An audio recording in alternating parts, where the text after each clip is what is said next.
As the world fell, each of us in our own way was broken. It was hard to know who was more crazy. Me or everyone else. This shot right here is one of the few stills in George Miller's Mad Max Fury Road. It's transformed into a close-up of Tom Hardy, Max, after, of course, he stomps on a two-headed lizard and shoves it into his mouth. It's pretty gross, but that's what Miller intended with this scene. A beautiful shot, abruptly interrupted by something grotesque and ugly. There are very few breaks from action within the 2015 installment of Mad Max, and even the breaks are a bit unsettling to the audience. But the production elements that carried out this concept contributed to a suspenseful masterpiece that will keep you on the edge of your seat until the credits roll.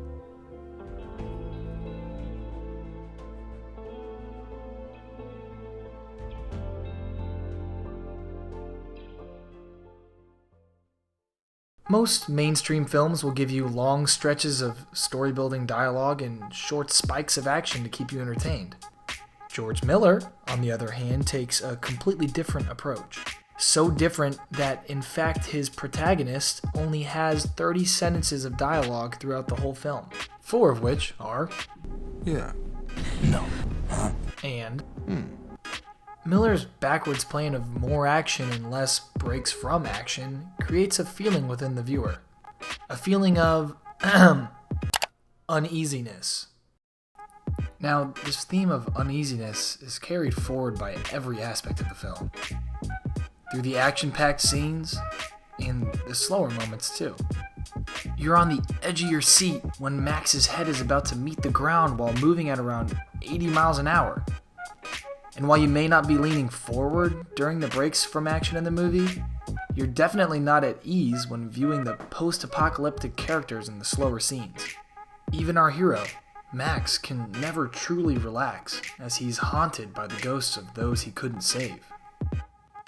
Here he is, just trying to sleep after being awake for almost the entirety of the movie, and he can't even do that. Notice the way he looks at Furiosa distrustingly after they've saved each other's lives countless times.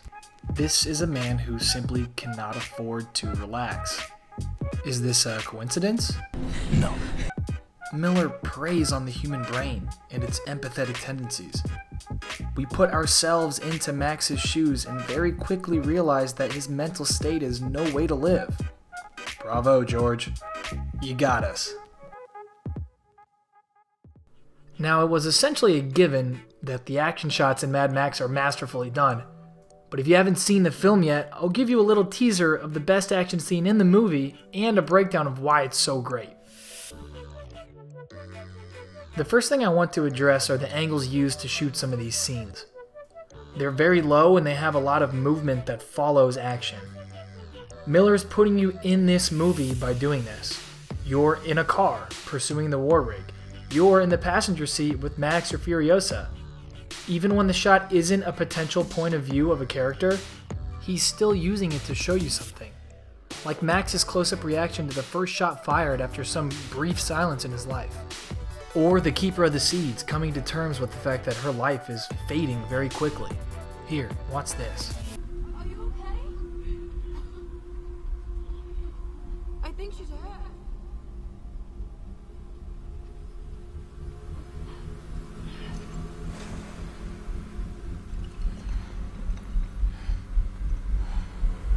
I really love this scene just because Miller is able to tell so much about such a minor character that we only get introduced to in the last 25-30 minutes of the film simply from her dying moments. She reaches back and shakily asks for her seeds without even saying anything, and she clutches them tightly as life escapes her.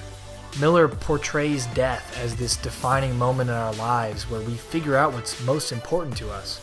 For the Keeper of the Seeds, it was indeed her seeds.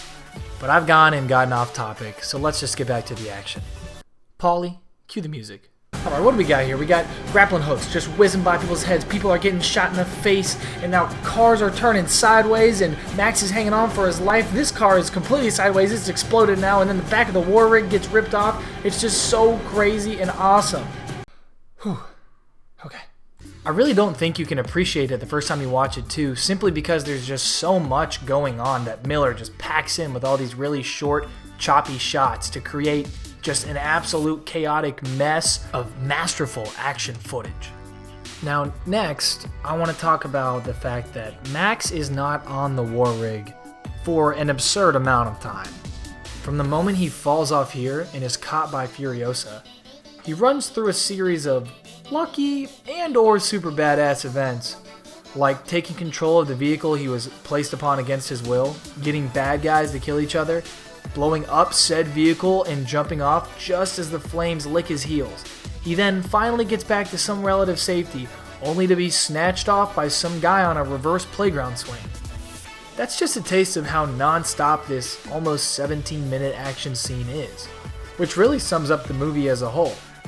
From the disturbing slow moments to the nerve-wracking fast-paced action, this movie delivers in spades on giving you the feeling of uneasiness. But that's what everything comes down to for George Miller. He wants you to be nervous, he wants you to be scared or uneasy, or any other word that matches up with not being okay. And if you're like me, just some sick guy who loves torturing himself by sweating through thrilling movies, then you'll love this one. Take care.